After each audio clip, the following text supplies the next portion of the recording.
diante da notícia do Papa liberando para que pessoas trans possam ser batizadas e participarem de cerimônias religiosas, o movimento progressista, os reformadores apóstatas, a igreja inclusiva, a teologia queer, vocês precisam estudar. Eu falo isso para vocês há quanto tempo, hein? Produzir vídeo, estudo, documentário para vocês sobre isso. Produzir ou não? Tem orientado vocês ou não?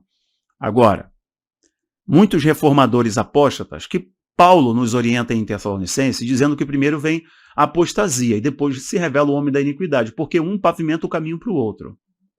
Então, a apostasia é o abandono da fé. Hoje tem um monte de teólogos que dizem defender a Bíblia, mas defendem a Bíblia a partir de um prisma filosófico, ideológico, cultural, marxista e por aí vai, né? Toda a revolução cultural, né? Toda a visão do marxismo cultural, pela questão racial, pela questão da equidade, né? E tratam a fé a partir de um prisma mundano, humano, politicamente correto e por aí vai. Logo, a igreja vai se adequar à cultura. A igreja é a antítese da cultura.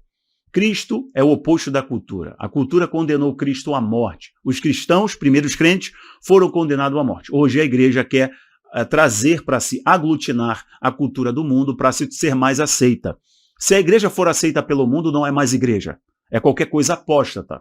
É outra igreja, ok? E vocês estão vendo um monte de padres, bispos, pastores, dizem defender as escrituras, tornando a igreja inclusiva. Metodista Unida dos Estados Unidos, praticamente a denominação ruiu, acabou, porque os pastores agora decidiram em massa, né? Em larga escala sair do armário e afirmarem que são inclusivos agora. De igual modo aqui no Brasil, Ed Renekiewicz, Ricardo Gondim e muitos outros, né, vieram da missão integral, né, trilharam um caminho mais do deísmo aberto, trilharam um caminho mais filosófico. Por isso que eu falo para vocês, seu pastor começou a pregar mais filosofia, mais uma teologia de coach do que a Bíblia, corra, fuja desse cara, porque o evangelho não é mais suficiente. Nenhum problema contra coach. Coaches fazem um trabalho maravilhoso, devem ser honrados como qualquer outro profissional, ok? O problema são quando pastores querem ser coaches, e aí não pregam nem a Bíblia e nem são direito coach, ok? Porque a marca central do evangelho é a capacidade de negar, até próprio o seu ego, você diminuir. O trabalho do coach é o contrário. Então uma coisa é o coach, parabéns para ele, que tem ótimos, e tem um coach cristãos. Acho melhor ainda, maravilhoso. Torço e oro para que surjam muitos coaches cristãos, evangélicos, que defendam a palavra de Deus, estão aí ajudando muitas pessoas e fazendo muitos empresários cristãos, com visão no reino, que vão apoiar, que vão financiar a causa do reino de Deus. Maravilha. Agora, um se valer de reforço positivo, de PNL e tudo isso adaptado à fé cristã e fazer do púlpito uma grande tribuna de coach, de triunfalismo, aí é o problema. Então, vamos fazer botar os pingos nos is aqui, tá bom, pessoal? Agora, o que vocês estão vendo é que a igreja transformou-se, eu não estou sendo generalista, parte da igreja se tornou-se em algo completamente perdido. E eu vou mostrar isso aqui para vocês agora. Olha só, essa matéria que está aqui no Abaplay News. O Abaplay lançou um portal de notícias aberto, tá, pessoal? As notícias onde eu estou sempre entrando aqui para fazer comentários para vocês. Vaticano diz que pessoas trans podem ser batizadas e servir como padrinhos. O Papa Francisco, o Pontífice Máximo, o chefe do Vaticano, foi colocado lá para um papado específico, conectado às agendas progressistas, para poder criar a pavimentação ideológica dentro da igreja, da fé. Para a Agenda 30, para a Agenda da Equidade, para o Grande Reset, para a Agenda Ambiental, etc. Vocês sabem muito bem que ele é socialista. Este Papa é socialista, removeram um Papa conservador e colocaram um Papa progressista, porque título de progressista para esses caras não se encaixa muito bem, está fora da bitola. Mas o progressismo ficou marcado como socialistas, né? Então ele foi colocado lá para isso.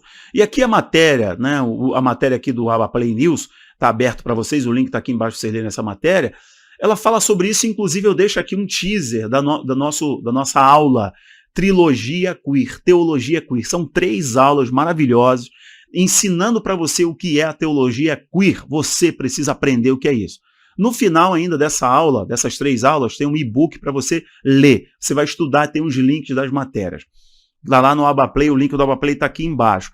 Essa questão está aqui também, ó, na Revista Oeste. Papa libera pessoas trans para serem batizadas, padrinhar casamentos. Na CNN, Vaticano diz que pessoas trans podem receber batismo e testemunhar em casamentos religiosos. Bom, vocês que estão me assistindo precisam entender o que é a teologia queer. Deixo aqui a indicação do Abaplay para vocês. Lá, como vocês estão vendo aqui o e-book, olha aí, o e-book, são 5 e-books que tem lá no Abaplay para vocês. Fez a assinatura, é de graça o e-book, nem um centavo a mais, está lá para vocês estudarem e compartilharem para todo mundo. Esse e-book Teologia Queer, ele vem com 3 aulas, é uma trilogia. Nós estamos ensinando, eu estou ensinando, sobre a teologia liberal. Então, estou levando você à origem. Estou levando você ao século XVIII ao século XIX, mostrando você o iluminismo, as ideias que foram evoluindo, vou citando Kant e por aí vai. Vocês precisam estudar sobre isso, ok? Teologia queer. O link está bem aqui embaixo, vai lá. Você já conhece o Abaplay, né? Já sabe muito bem. Aconselho vocês a conhecerem também o Abaplay News, que é liberado o link, é o portal de notícias. Mas dá uma olhada no que eu vou comentar para vocês aqui. Esse padre em questão, ele citou 1 Samuel capítulo 18, em que algumas coisas são mencionadas e depois, capítulos mais à frente, tem algumas outras expressões que reafirmam a aliança de Jonatas com Davi. Preste atenção que eu coloquei Jonatas primeiro e depois Davi. E foi proposital. Por quê? Olha como o que esse cara está falando é uma insanidade. O verbo utilizado ali do hebraico para amor era muito utilizado, inclusive em Gênesis, capítulo 44, também foi utilizado. Era um amor fraternal, ou era semelhante ao amor de um pai para um filho. O verbo não era aplicado ali no sentido de conotação sexual, de relação íntima. É o primeiro erro grosseiro deste padre e de muitos outros cristãos e pastores, tá? Segunda coisa, quem afirma essa insanidade, quem comete esse desatino, não conhece a história, o contexto desta afirmação da aliança de Davi e Jonatas, de Jonatas e Davi. Jonatas e Davi. Por quê? Acontece que no capítulo 18 de 1 Samuel, Davi estava ganhando notoriedade em Israel. Por quê? Davi tinha vencido Golias, o gigante Golias. Lembram disso? Davi tinha vencido o gigante Golias. Davi crescia em notoriedade. Davi tinha sido ungido. Logo, a informação da unção de Davi e como Davi brilhava, como Davi era um jovem justo que temia a Deus, sua fama crescia. Logo, a fama de Saul, que era o rei, que dava sinais de fraqueza, de desobediência a Deus, a popularidade do rei caía. Mais à frente vocês vão ver, e as mulheres de Israel cantavam, Saul matou 1000, Davi matou 10.000.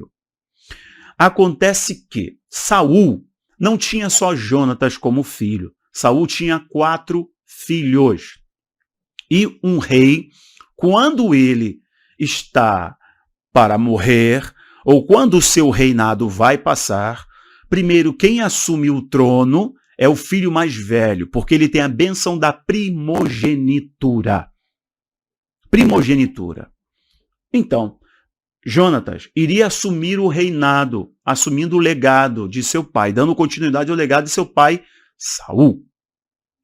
Preste atenção nisso que é bem importante. Saul já tinha, nesse contexto, estava levando Davi para estar com ele, diante do grande feito do rei Davi. Olha o que acontece. Jonatas chega para Davi e dá a Davi parte dos seus utensílios que o identificam como herdeiro, como príncipe. Davi não estava só com a espada do Golias, a lança de Golias ou objetos de Golias, porque Davi matou Golias, o gigante. Lembram disso? Dos filisteus, etc. Lembra? Davi cortou a cabeça de Golias. Agora, Davi tem também a capa de Jonatas. Davi tem itens que identificam Jonatas como príncipe. Jonatas está percebendo que Davi tinha sido chamado por Deus para ser rei.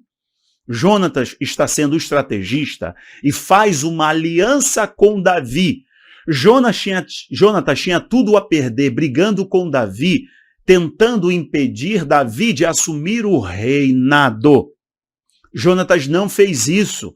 Jonatas faz uma aliança estratégica, se humilha e se submete a Davi, criando um vínculo de aliança estratégica com o futuro rei de Israel. Jonatas tinha uma visão de futuro, uma percepção de realidade, uma alma sensível, como quem lutava no exército, percebendo as virtudes de Davi. E olha o que acontece, um dos irmãos de Jonatas não faz isso. O nome dele é Isbosete, ou Isbaal, em algumas outras versões, mas seu nome foi alterado para Isbosete. Ele é o filho caçula, é o quarto irmão, é o quarto filho do rei Saul. Esse cara não fez o caminho de Jonatas. E os outros irmãos já tinham sido mortos. Isbosete declarou-se com o apoio do general comandante Abner, ele se declarou rei de Israel. E depois que Abner o abandonou, Isbosete, filho do rei Saul, que se proclamou rei de Israel e só não governou por pouco tempo, só não governou Judá, porque a tribo de Judá já tinha reconhecido Davi como rei e declarado o apoio a Davi. Mas as outras regiões já tinham declarado o apoio a Isbosete. Seu governo, filho de Saul, seu governo foi curto, porque depois que Abner abandona Isbosete está sozinho e dois de seus homens, soldados importantes, ferem ele na costela e arrancam a cabeça dele. O autodeclarado, autoproclamado rei, filho de Saul, que não fez o caminho de Jonatas, teve a sua cabeça arrancada. Davi, que já era rei reconhecido em Judá, agora tem seu reino unificado. As tribos de Israel reconhecem que Davi é o único rei legítimo.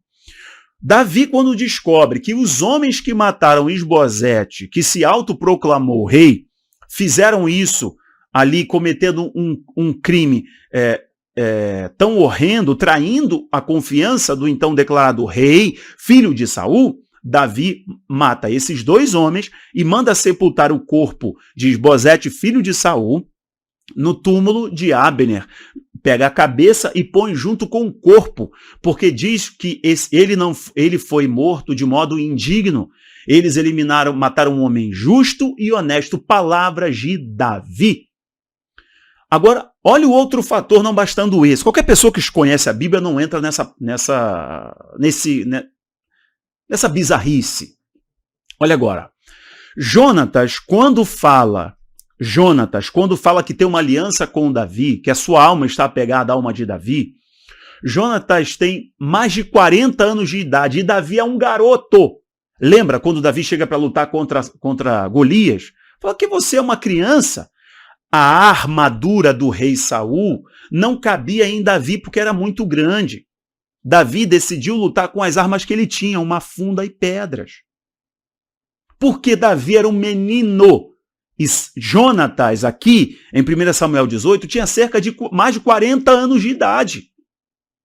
Quando Jonatas morreu, Jonatas tinha cerca de 50 anos de idade por aí. Davi era um garoto. Não tem nenhum cabimento as pessoas aplicarem esse texto à conotação sexual e íntima. As pessoas ficam afirmando, inclusive, que o texto diz minha alma está apegada a ele. Se nós utilizarmos essa questão de minha alma está apegada como conotação sexual, ou Davi amou a Jonatas como conotação sexual, a gente tem que fazer o seguinte, inclusive, olha só, 1 Samuel 16, 21 diz assim, assim Davi veio a Saul, esteve perante ele e o amou muito e foi seu pajem de armas. Então quer dizer que Davi também amava Saul, Davi e Saul eram gays? É isso? 1 Reis 5:1, E enviou Hirão, rei de Tiro, os seus servos a Salomão, porque ouvira que ungiram Salomão rei no lugar de seu pai, enquanto Hirão sempre tinha amado Davi. Quer dizer, Davi então tinha relações sexuais com o rei de Tiro, Hirão.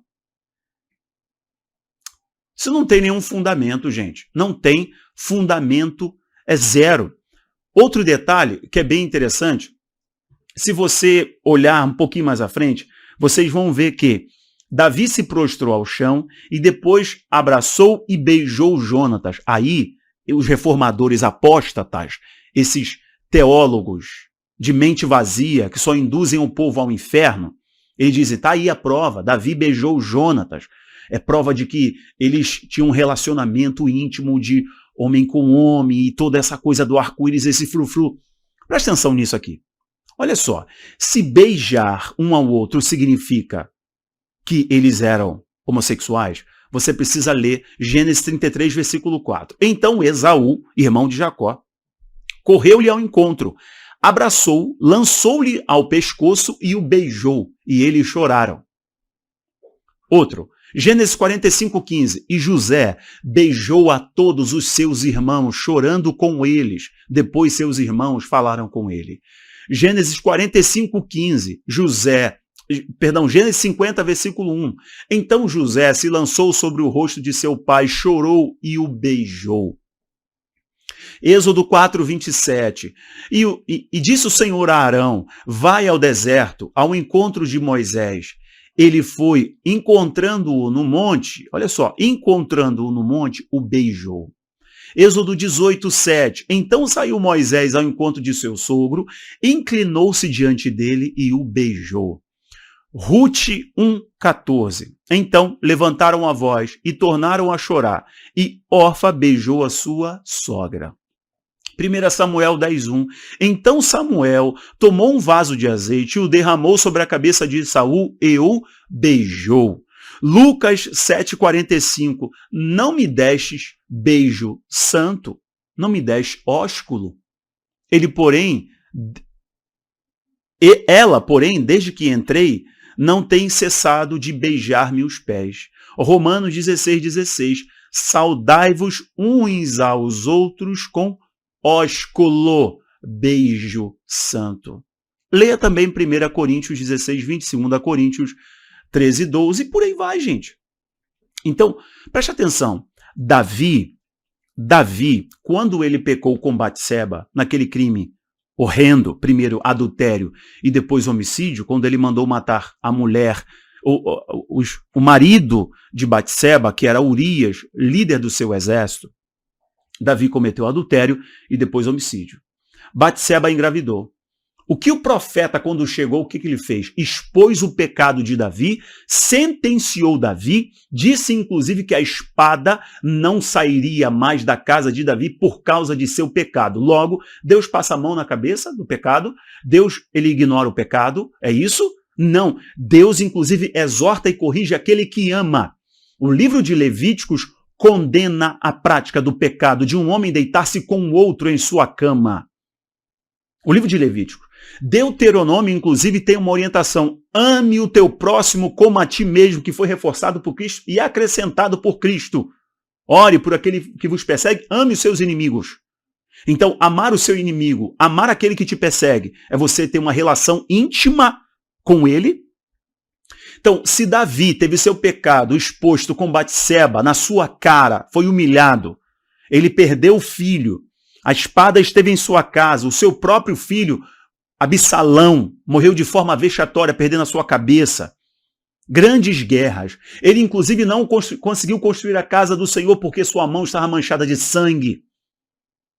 Deus que expôs esse pecado permitiria, então, que Davi agora tivesse esse relacionamento com Jonatas, e ainda assim Davi seria o homem segundo o coração de Deus? Ora, raciocine. Raciocine. Uma pessoa que defende isso, ela não entende o texto, o contexto e tampouco a hermenêutica. Tampouco ele entende da Bíblia que ele diz defender. Na verdade, ele diz defender a Bíblia por mera conveniência, ou só por colocar uma batina. Mas esse cara nunca conheceu a Deus de fato, sinto em dizer. Vocês devem estudar. Isso vai ser mais forte daqui para frente. Papa Francisco está só pavimentando o caminho. Não tenho nada contra a decisão de ninguém. Olha que não tem meu discurso, minha fala, esse vídeo, em nenhum momento, em nenhum milímetro, eu critiquei a escolha, a decisão de ninguém. Estou defendendo as Escrituras, o que a Bíblia diz, o que a palavra de Deus diz, o que as Escrituras dizem, o que o contexto histórico dizia. Não faz nenhum sentido. É um desatino um teólogo, um pastor, um padre, um bispo defender uma insanidade dessa. É até meio que preguiça de ler ou burrice mesmo. Vou parar por aqui. Aconselho vocês a estudarem Teologia Queer, que está no Abaplay. O link está bem aqui embaixo. Você vai lá, assina, assiste às aulas, os vídeos, os documentários, baixa o aplicativo, assiste em tudo quanto é lugar. Beijo em vocês. Tchau, tchau.